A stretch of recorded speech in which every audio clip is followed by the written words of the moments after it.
Hey, my name is Ted. I'm one of the founders at Comodule. I'll be hosting today's panel, and we are very pleased to welcome you, everyone, all the listeners, and of course also panelists at the Comodule online webinar on the topic of shared and owned micromobility.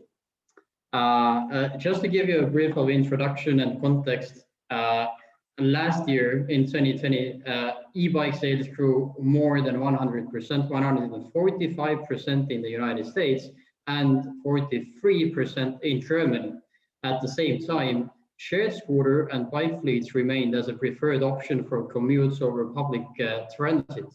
And those micromobility fleets are now being operated in more than 420 cities across Europe. Also, strong market demand for most of micromobility has been doubled down by the European city municipalities, who are outpacing each other by announcing the total distance of new bike lanes being built. So there's a continuously being built new bike lanes across the cities in Europe. And today, during the webinar, we'll be asking from the leaders of this industry if shared fleets or privately owned micromobility vehicles will champion the streets in the long run. Also, we'll take a look if and how IoT, cloud, data, software, and apps in combination with the vehicles will empower the success of micromobility. Today's webinar won't take more than an hour, so we'll try to be short, concise, and keep the conversation engaging. Also, in order to enable you to be part of the conversation, we enable you to ask questions in the chat box here within the Zoom. Also, we have our own man Paco or Francisco from Comodule on the call. So he is here if you have any maybe specific questions about Comodule, so that he could answer them. And also, we'll run a poll during the webinar as well. We'll bring it up a bit later. And also the webinar will be recorded. So, that will be shared with you later on within the next week. So without further ado, I would introduce today's panelists. So starting off with Lara. Lara is a business development manager at Movelo, and Movelo is a company that is part of Bike Group, and she is really working on a mission for healthier cities with healthier people. Bike itself is the second largest bicycle group in Europe, a global group of more than 10 bicycle brands, including Gazelle, Focus, Santa Cruz, Kalkov, and many others. And they don't only have traditional bike companies as part of their group, but they also look a couple of steps ahead what's coming. And for example, they have a bike subscription company called SwapFeeds as part of their group that operates hundreds of thousands of bikes across Europe. Lara is representing Movelo, that is working side by side with bike brands by offering corporate bike sharing programs to the market. Also, Lara has not just worked with the connected bikes previously, but she also used to work on IoT for sailing race boats. So super exciting and interesting background. Then we have here Walter. Walter is a senior consultant at Double Slash. He's really the mastermind behind the companies leading the e-mobility, as he's working for leading automotive companies such as BMW and some of the connected bike programs at some of the largest bike companies. Also, Walter, as a passionate cyclist, has an amazing track record on Strava, owning some of the most challenging Strava segments in the south of Germany. So welcome, Walter, and thanks for being part of the panel. Then we have Matthias. Matthias is serving as a vice president of vehicles and supply chain. He's leading a strategy at Tier Mobility, and Tier Mobility is really a leading European micromobility provider that is working on a mission to change mobility for good.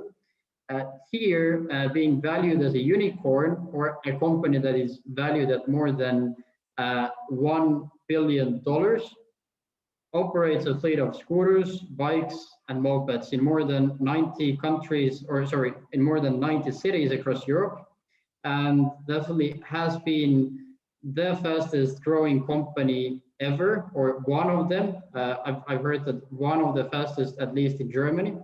And as you can also see from the webcam picture, Matthias is the only one who has had a recent vacation, since he still has a sun on his face.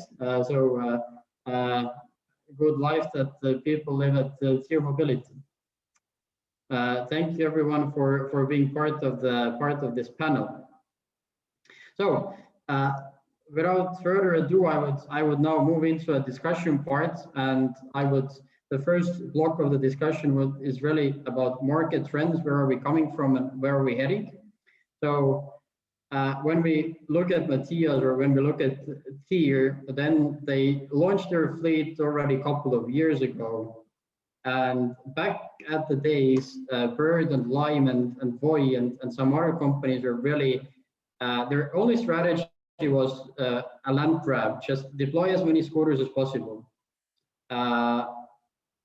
Matthias, what would you say, what has changed at the scooter sharing business and at Tier since the day one, or since the early days? What have been the main drivers for change in your industry and for your business?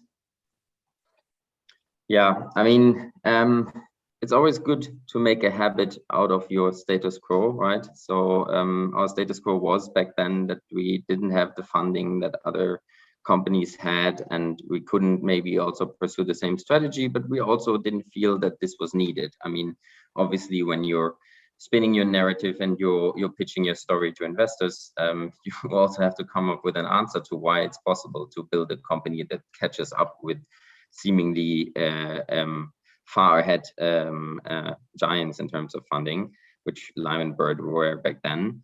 And the strategy for us was that because of limited resources, we would have a staged approach, right? So we wanted to have at every stage, which also meant more and more funding coming in the company, a next level, a next tier, so to say, of development. And that came for us through operations, through maintenance and repair, and most visibly for customers, I think, through the hardware, right? So we moved from generic off-the-shelf scooters to tailor-made scooters that we sourced for the German market, then to swappable batteries, among the first, if not the first in the industry, at least at scale the first. And then quickly after to our user swapping strategy that we're still pursuing right now and rolling out all over Europe, where batteries can then be swapped by the users. That brought operational efficiency, but meanwhile, we also introduced features to the vehicles so the customers could also feel a difference in terms of riding them and using them, and also in feeling safe on them. I think that's kind of the red line that customers can see next to the whole company developing step by step as well. But how are the dynamics? How have the dynamics changed? I mean, initially everyone simply deployed scooters, but now everyone are working directly with cities. Are you seeing that this is also impacting the way how you can scale? Does it limit your possibility to scale up, or you don't see much of a change? No, I mean, there's definitely a change in that cities are becoming a more important stakeholder for everyone in the market. There's not a big change for Tier because they've always been that important stakeholder before tenders even. So we always talked to the cities before we launched in any city, even if it was free to launch. We didn't do any kamikaze actions, and we also said we would never launch without the consent of the city, even if it was theoretically allowed. And the same thing about ramping up the fleets. All our city representatives are in talks with the cities, and they would listen if the city says it's too much, whether that applies to us or the general landscape. And that obviously treating cities as stakeholders early on obviously also gives you a good situation when it comes to the situation that you have to convince a city to pick you, because you have a track record of talking to them, listening to them, and fulfilling their needs. And yeah, so I think the tenders have changed the industry. They haven't changed here necessarily a lot. We're doing what we did before, but maybe getting a bit more obvious feedback now when tender results are announced. And do they limit growth? I think not that much. Maybe if you define growth only in terms of fleet size, but that's also not something we've ever done.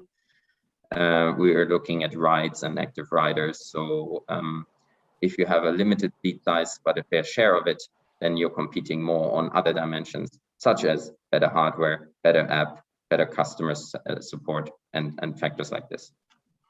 Got it. So in short, you don't see that cities are somehow limiting your ability to scale, and so it's still an attractive case for venture capital. That although there's quite a significant amount that the public sector is kind of keeping anew. Walter, you are working behind the scenes on many of the digital strategies for large automotive such as BMW, but these days more for the traditional bike companies. How have you seen their mindset changing when they see companies like Tier Mobility being the fastest growing company, and deploying hundreds and thousands of bikes and scooters to the streets? How do they view companies like Tier, and how do they, or how's their mindset for micromobility, and how do they see and position themselves? Well, that's a really great question, because I started to talk to the bike industry in 2016, I guess, with my first talks to the first companies, and connecting bikes, thinking about digital business models and so on, was, in my point of view, a bit far away. And so since I think 2 years now, there are more concrete discussions about all that. And the interesting point is that there are a lot of parallel developments, like in the car industry, I think around about 10 years ago. So you start, what can we offer additionally to our, let's say, traditional bikes or traditional e-bikes? They're also traditional in a kind of way. What can we add on additional services, digital services, which add value to the customers, which are technically possible, and of course, and that's, I think, that there is the biggest inspiration from companies like Tier. How can we create for us a new business model with digital services?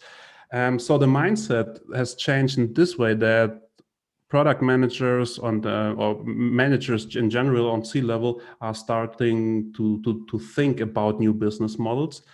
But what I also see, the big competition or the big challenge for them is to find a business model based on digital services in the traditional segment.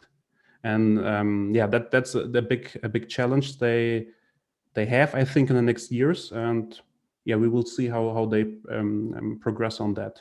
But yeah, as I said, the mindset changed because of, I think, their fast-growing companies and their inspiration that there is something possible. Got it. Have you seen any bike companies also considering to become a supplier to companies like Tier? Because I mean, Tier desperately needs bikes to deploy on the streets, but they don't. So far as I know, they only work with Chinese vendors. But I would assume that they would be happy to consider bikes coming out of European factories. Well, good point. From my point of view, the most energy and time and discussions are really focused on the high quality segment of bikes. And I don't feel that that providing bikes for fleets is the first priority in these companies currently. Maybe there is a key for them in future. It could be, maybe there is the solution for digital business models they are searching for, but from my point of view, currently that's not the first priority, and to be honest, also not the second. Got it. Also depends on how you define quality, right? Maybe I think the sharing quality is different than B2C quality, but we probably talk about that later. Absolutely. Yeah, that's different. But Matthias, would you consider purchasing a shared bike from a large European bike company if they would offer? So first of all, Chinese bikes often are not manufactured in China, right? Yeah. So that's absolutely. Yeah, and whether and where that happens is different in each case, but we have no preference on where the bike has to be manufactured, as long as it makes economical sense and kind of results in the quality that we are looking for. And so, yeah, of course, we'd consider that. Maybe we're even considering that already. Who knows? Laura, you're part of Pony Group, and you're part of Movelo. So and Movelo is really operating in between. You're not offering a public fleets, and you're not selling bikes either, but you are offering corporate bike fleets. What's your view on mobility and urban commutes, how it's changing, and which trends are impacting it, and how do you see overall different companies, brands, and business models being positioned? Yes, so I think that you can look at it as we're a little bit in between, right? So we're not in the public sharing markets and not the bigger fleets in the bigger cities, but we are moving into this sharing market also from a bigger brand side, as we are working with these bigger brands. And what we see in mobility, and then mainly the user groups that are using our bike fleets and bike pools, is that at first it really started more in the tourism sector. So as for hotels, for leisure, in nice areas. And what we see now is that more and more companies and also municipalities and cities are seeing this e-bike mobility more as a addition to their basic fleet, which is mainly still cars. So I think that is an interesting move that we also see throughout the years at Movelo, but also I think you see more and more use of bikes in business sense from different perspectives. For example, next to the fleet and the pool solution that we offer, we see more and more also leasing through the company. So not only car leasing, but also bike leasing, which is a big topic right now actually in the Netherlands, which is obviously the country, if we talk about bikes, with having 23 million bikes on 17 million people. So yeah, I think as a business vehicle, it is emerging more into the spot of the car. It will obviously not take its place, but it's seeing more and more common. I think that's the main driver for us. Got it. And as you already brought out a leasing option, then I would like to convert the discussion or move the discussion more into the direction of kind of putting next to each other own mobility and shared mobility. But since we would not only like to ask from the panelists, but we would also like to get the opinion from the listeners, though then we'll pull up the poll so that everyone can also sound their opinion. And the poll will ask, which business model will be the champion in 10 years? Either these are shared micromobility fleets, or long-term rental, or also known as subscriptions, or private ownership, or a leasing option, or anything else. So everyone on the line listening, let us know what's your opinion. And meanwhile, let me ask from the panel. I know that here you also last year August you also released next to your shared fleet, Matthias, you also released an offering called My Tier, which is basically an option for the people to purchase a tier scooter for their own, which basically means that you're operating a shared fleet, but you're also selling scooters directly. What do you think? What is a larger opportunity, either an owned mobility or a shared mobility? Where are your bets? Yeah, I just had the poll showing up, and I was saying like, oh, this is hard, and then I was happy that I saw that as a panelist I can't vote. So,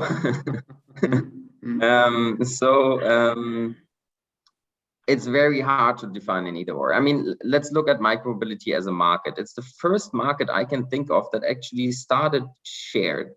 We have this shared economy thinking for a while now, and it was always about something that's usually owned, making that shared. And what is inhibiting that is that doing so would mean that you would have to tackle the existing ownership, and depending on what you're looking at, that's not so easy, because things that are in high demand, they might be very widespread owned already. So you're saying, hey, now you share something, but you have sunk costs, you own something already, difficult.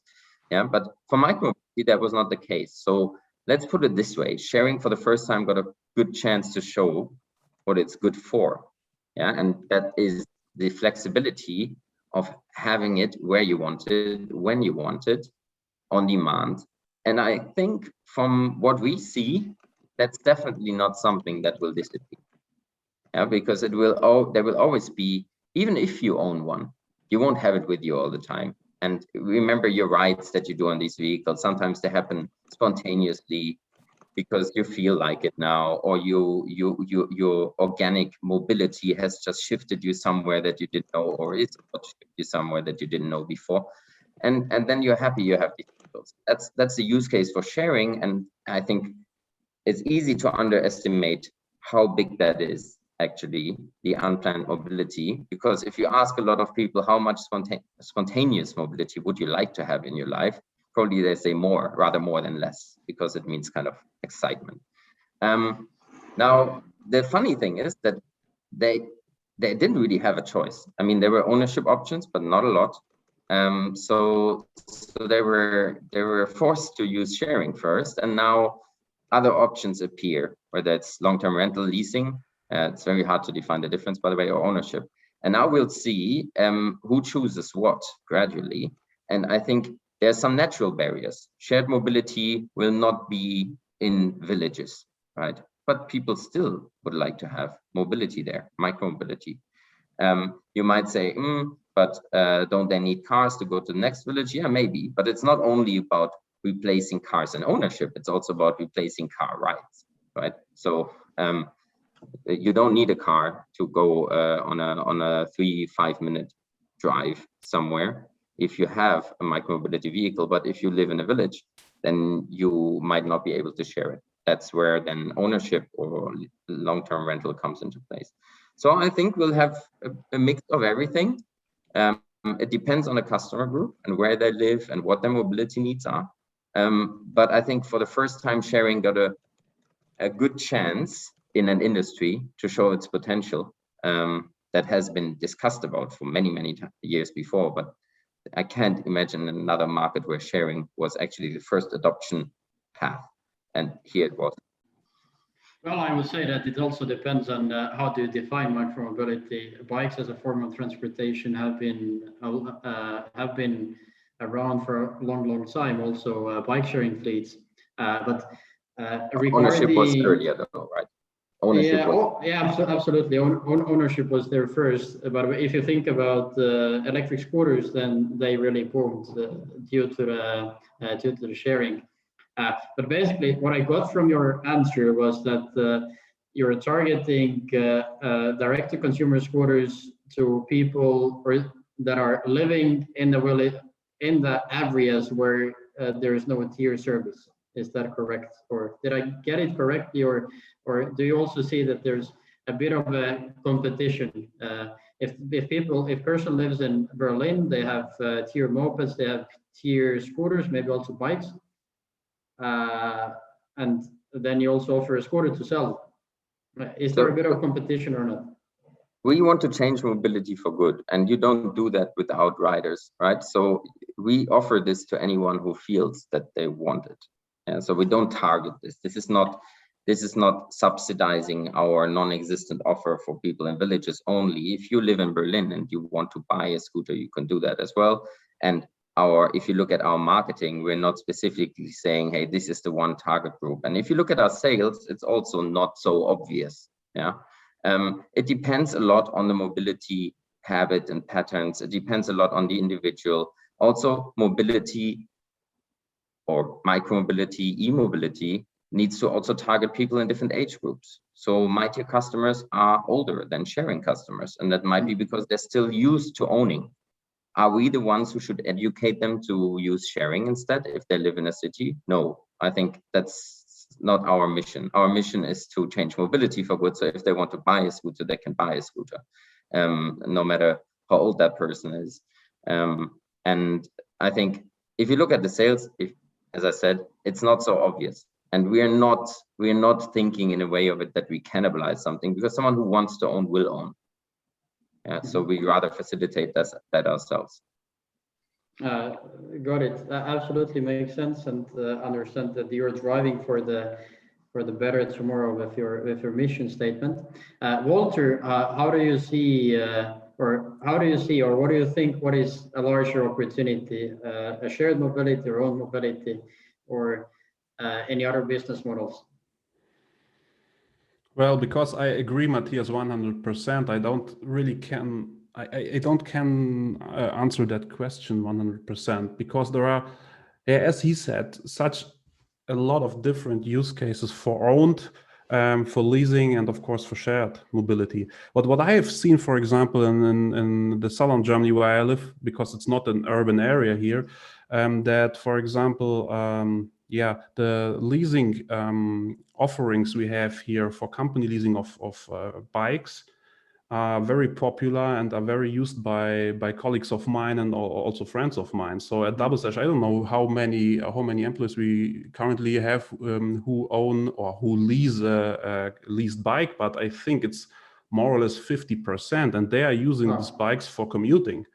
So we have a totally different use case in our area. So it's hard to answer that question, which business model will be successful and which not. I think it will still be a mix of all, because the use cases are different. And what's very funny, a good friend of mine, even in a really, really small village, he has a tier. He's bought a tier just for going through the village to the pub to his friends, just for the 200 or 300 meters. And also this is a case. So exactly, that's the point. The use cases are so different. And because of that, it's really hard to say which business model will be the most successful. Honestly, I cannot answer that. Laura, what's your opinion? How do you see the market, and where is Movelo being positioned, and how do you see synergies across different brands initiatives at PhoneBike? Well, I think on the owning and the sharing, I think they will always coexist, and they will always influence each other one way or the other way. And I also totally agree on the use cases. I think it's always depending on the use cases. And when you're looking at these use cases, then you have a lot of external factors that come that have an influence on that. So as you say, density of a city, availability of vehicles, distance, age groups. So there are so many different factors that have an influence on that use case that I don't think that the one will thrive over the other. I do think from a Movelo point of view, I think that we also want to lower barriers by sharing or by providing a fleet that is owned by a business and then made available to its employees to also have an experience on a new type of vehicle. And after a while, it might even stimulate those people who are experiencing the vehicles to buy one. Because if you have good experiences with it, you might want to own it or might want to tweak it your own way. So if you have more kilometers on a certain bike or scooter or vehicle, you're thinking like, okay, what do I like and what do I dislike about this vehicle? And if I want to use it more, then I maybe want to buy a specific one that fulfills all my needs and that is always available to me. So I think they can influence each other in two ways. Do you also know some cases, or have you seen that anyone, an end user using a Movelo service, that they end up purchasing a bike or kind of a personally owned bike? Have you heard about that, or have you experienced that? Well, I don't think we have super specific cases, but I do know that we have like testimonials after using the bikes. For instance, from the startup, there was also in tourism. So you have a nice experience, or you drive an electrical e-bike or something in a nice environment, and then and we hear it a lot of times that people really think about buying one. I don't have specific statistics on that, but I think that is also part of a potential business model if I'm looking at it. But we will get into that later, where also I think the whole connected part will also help that, to stimulate that, to really offer also potential economical value after shared use.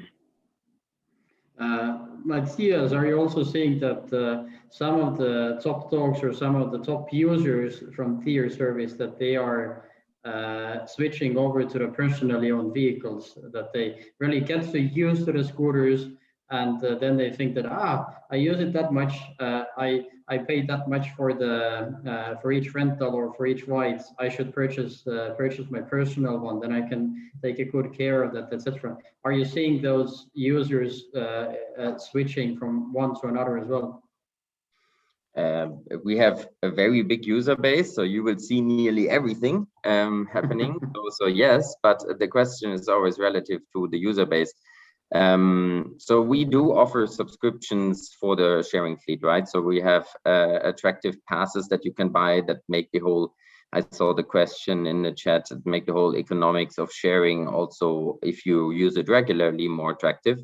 And so it really comes down to the user. So the user, I mean, what could be the reasons why you want to own? If you're looking at it economically, it could be a price, or if you look at it from convenience point of view, it could be that it's always there. Yeah, and depending on what kind of regular user you are, you value one more than the other. So if I do my daily commute on this, I might be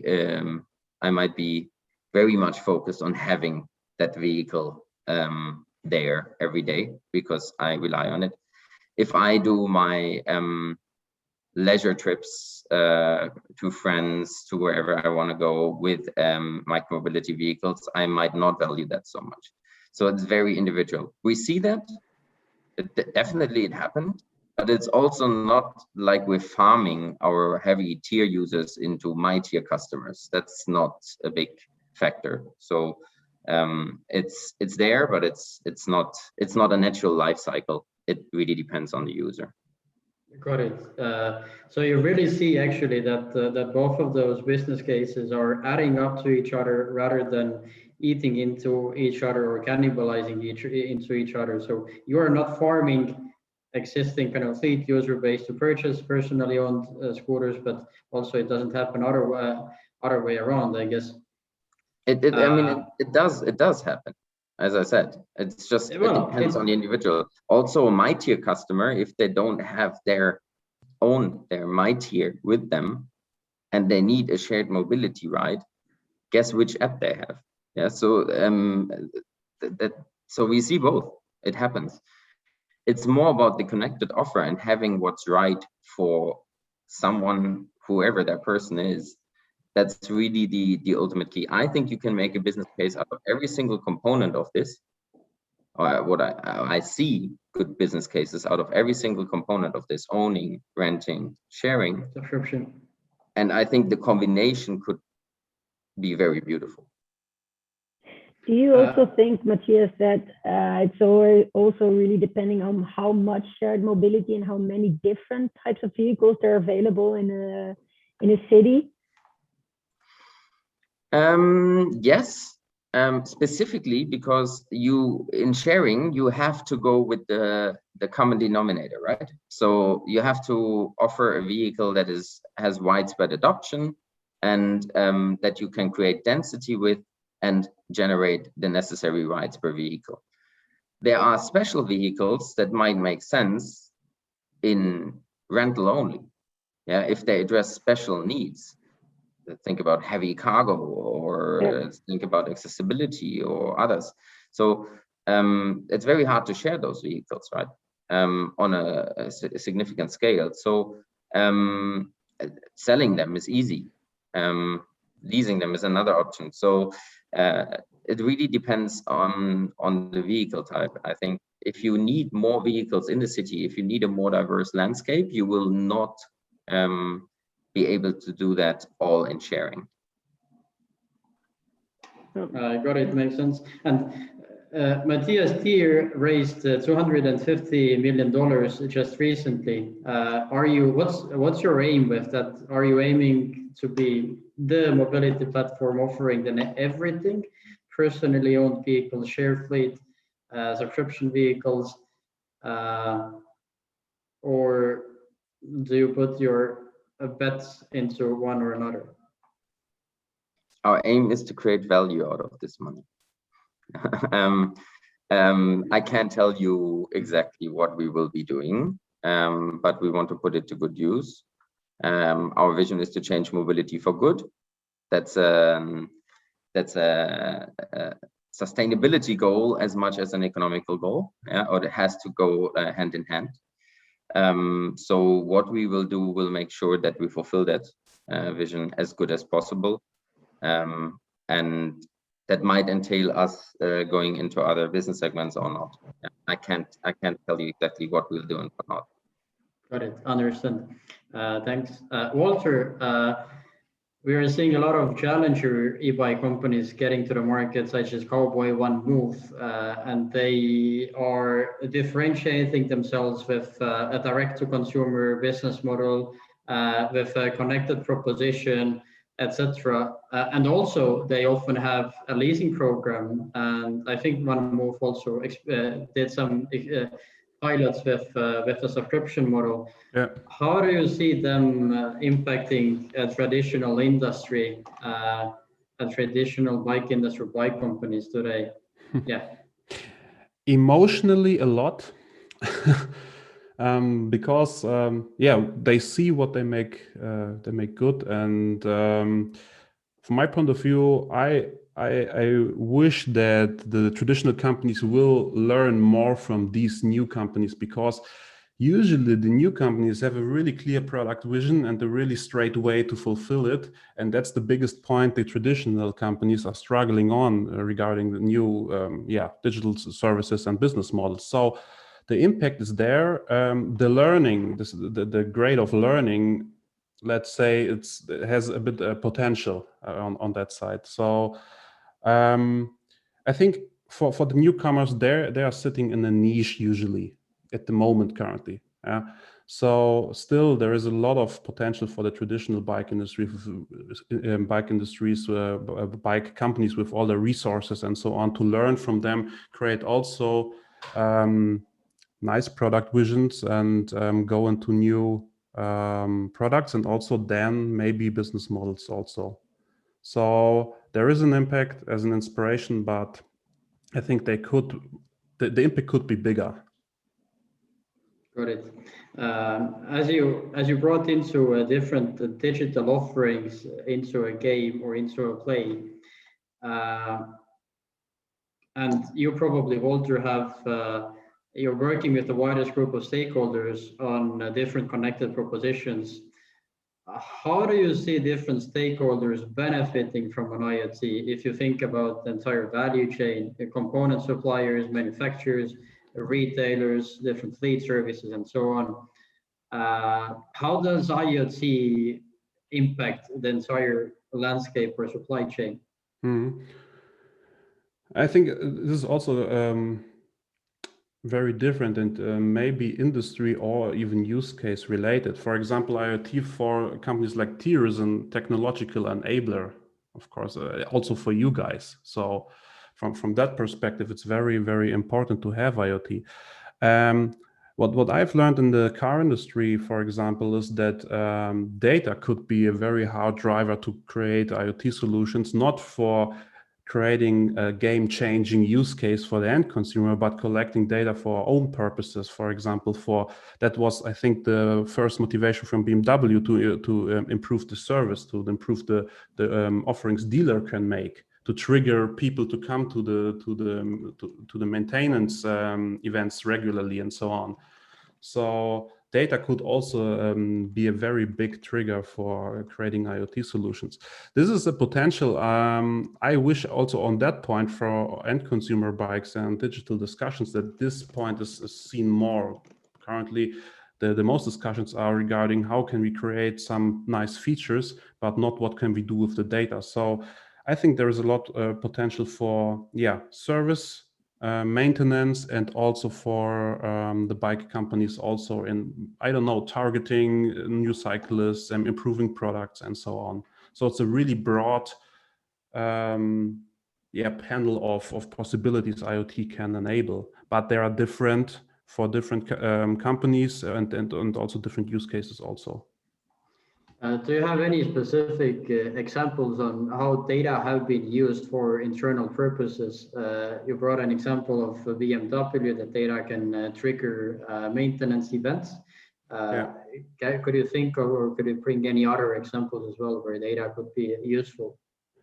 Well, I don't want to talk about GDPR and that stuff. That's also not my world. But for example, if you know that there is a customer, well, let's say making another example, to bring just transparency into the market. You have bikes which are owned by dealers in a, let's say, mid-process step. And the question when a bike was sold and which place to which customer also is a very hard one. And it's a very valuable one to plan your next season, to create the right product or the right products, to choose the right colors, to order the right amounts, and so on. So I think this is also this is a very specific use case. You can maybe, if there is some tracking, a user is connecting with the bike when it's sold, that you become that you get transparency into the market, so that that you have a base how you can plan the next season, for example. That could be a very helpful one. Got it. Matthias, how does Tier benefit from the fact that all of those vehicles that you do or you deploy or you sell are connected? Well, it's an enabler for sure. Yeah. So first of all, we need to be connected to operate, and that needs to work. And increasingly, more and more, it becomes a differentiator.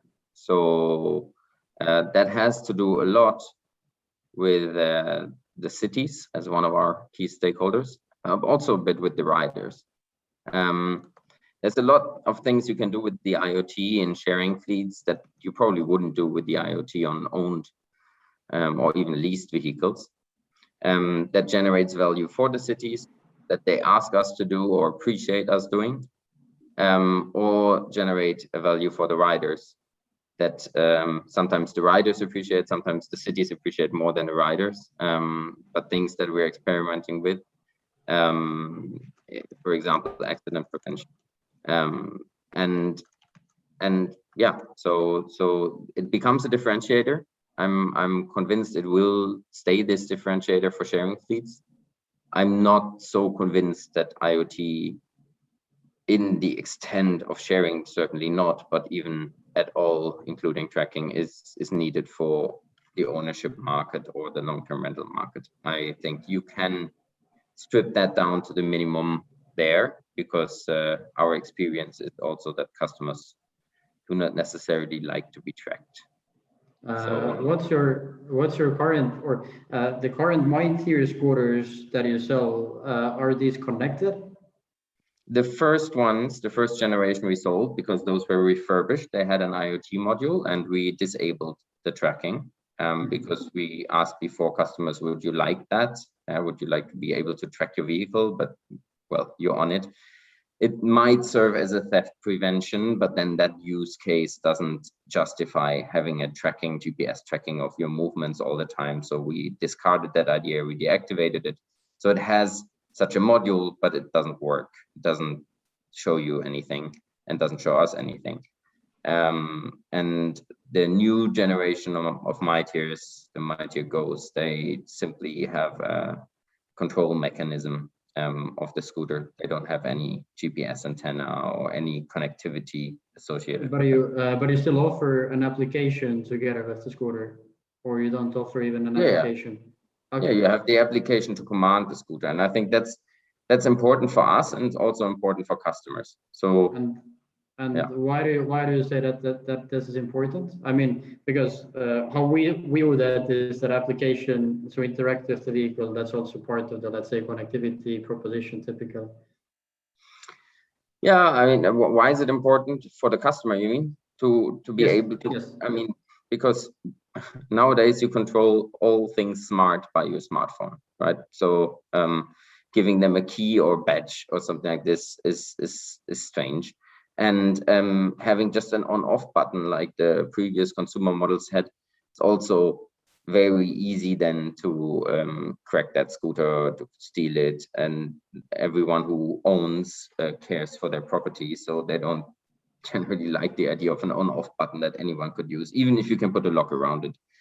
And even if you disable that on-off button, like with the ES4, it was attempted, then it was jailbroken. So like people find a way around it. So we applied the same security criteria as for the sharing fleet.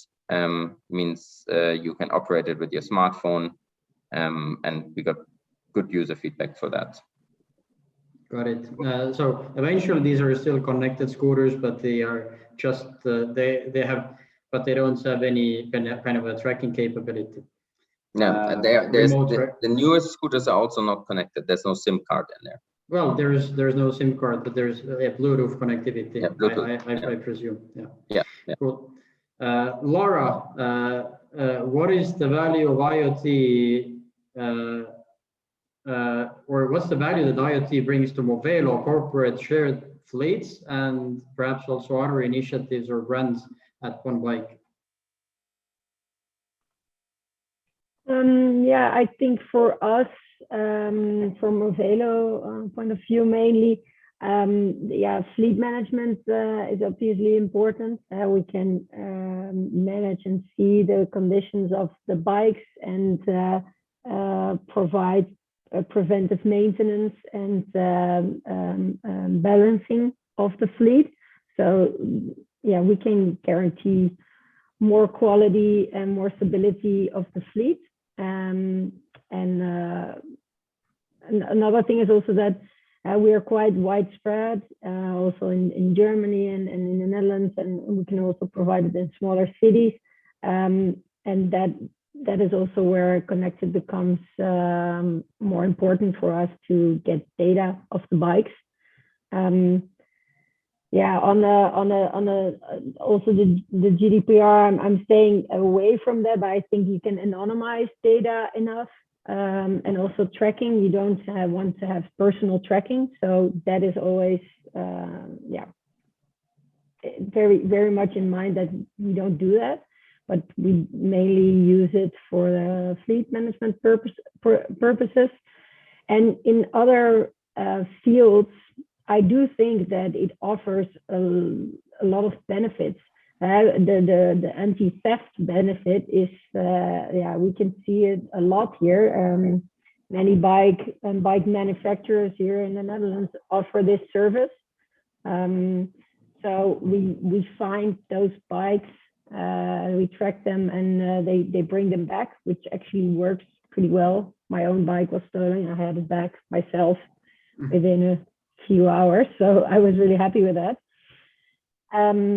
So I do think that also for the B2C does offer value. You can develop a lot of value also in security and stability, and also offer more information to the end users about maybe how much kilometers have you tracked, etc. Like, people tend to like that, right? We're talking about Strava and all that kind of apps. You're also tracking where you're going, how much you're doing, and in the business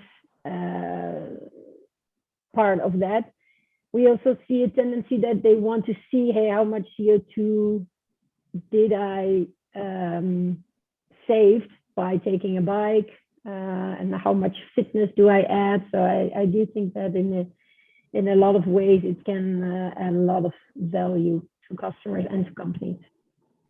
Yeah, when it comes to theft, then we used to tell that at least based on the example of Hazelle, we have told that we have been able to retrieve more than 100% of the stolen bikes, and people ask, how's that possible? And that this has happened because when one bike has been stolen, then it has been tracked down, it has been found, but typically it's being found with a large set of other bikes combined with them. So we don't only retrieve one bike, but we retrieve many of them. Yeah.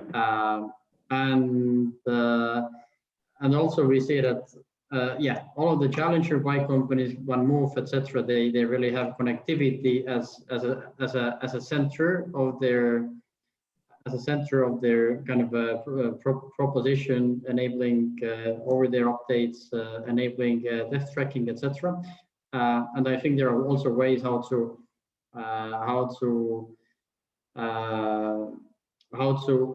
make customers or end users comfortable with that. But maybe since we're a bit of running out of time, maybe we should have first of all, maybe we should first take some questions from the audience, or check if we have questions from the audience. I see that there's something here in the chat. All right, I see that there's some discussion, a bit of everything.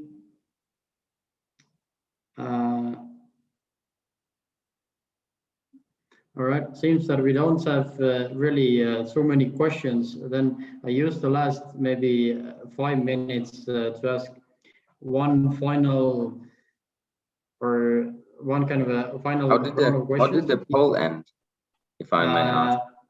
Yes, that's a good point. The poll. You see who wins. There is.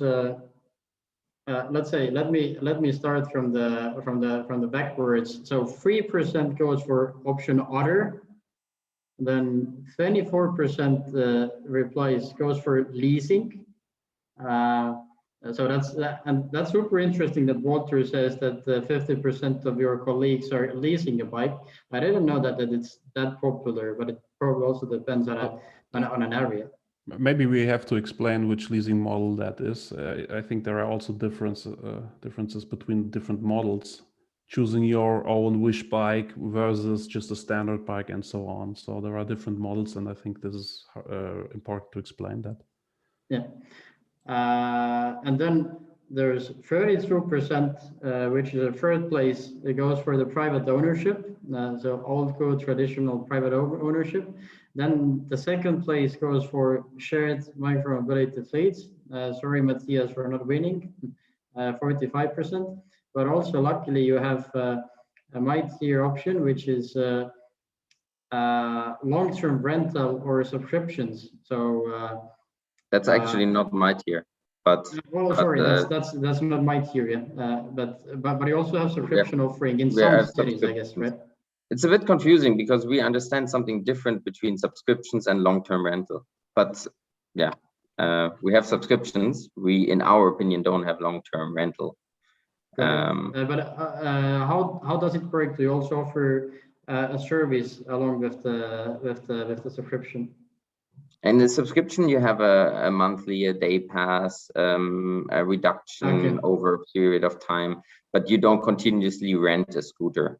So long-term rental, I would understand similar to leasing, that over a specified period of time, you have a temporarily limited ownership.